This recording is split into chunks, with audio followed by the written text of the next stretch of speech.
Welcome, ladies and gentlemen, and thank you kindly for coming today to help set the record straight for Toyota. We at Toyota are adamantly determined to ensure the public that we are doing everything and anything necessary to reestablish your confidence in our business. Who at Toyota will take responsibility for all the recent issues? Our CEO and president of Toyota International, Toyota, has constantly been in the news and in the press, taking full responsibility for everything and anything, making apologies. And we have, through our advertisements on television, have constantly been admitting what has happened. It's unfortunate, but we are constantly trying to move forward and taking steps to strengthen our quality assurance programs. There have been accusations that Toyota has known about the problems with accelerator pedals since 2003. If this is the case, why did you wait to act on such a dangerous issue? I'm glad you asked that question.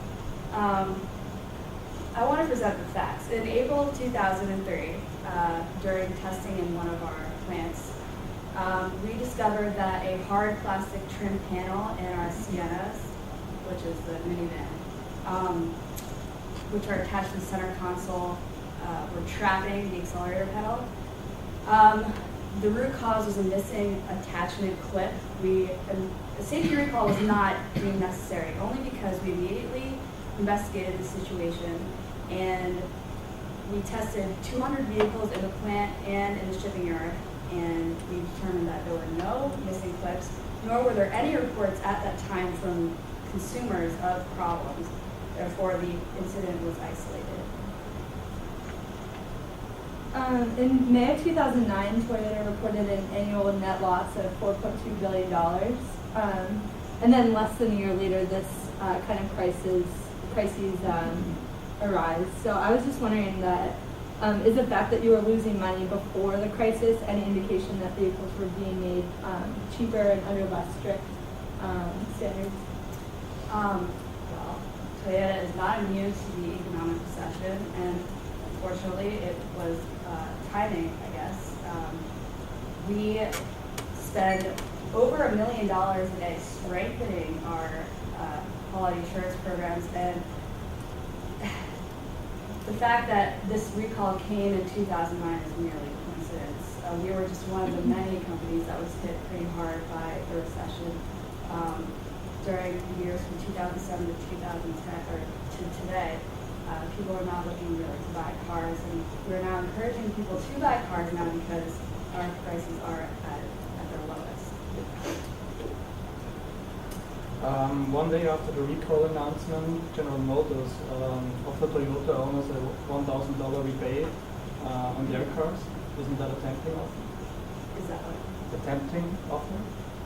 Yes, but Toyota wants to focus on sort of our own company. We have our own incentive programs, and we need to rebuild from the inside and not take shit.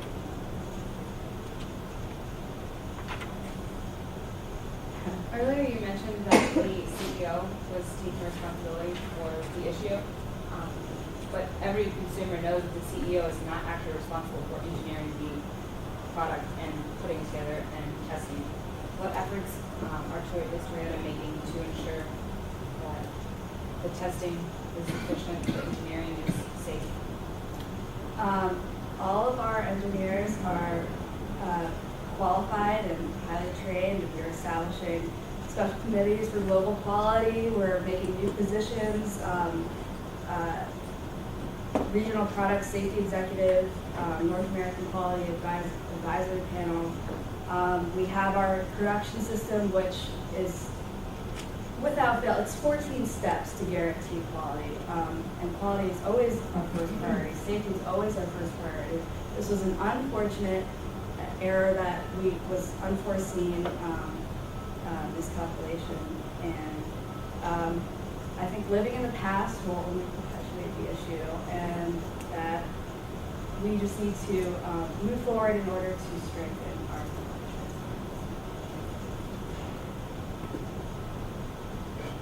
Thank you very much. How long is that? 503. Pardon me? 503. I think so. Let's see. 6:11? Okay. And I will take questions if you want to pass those over. Folks, this is really fulfilling for me. Talk to me about the feelings you get, either as the person doing the speaking in the press conference or posing the questions. And Oz, thank you so much. You're welcome.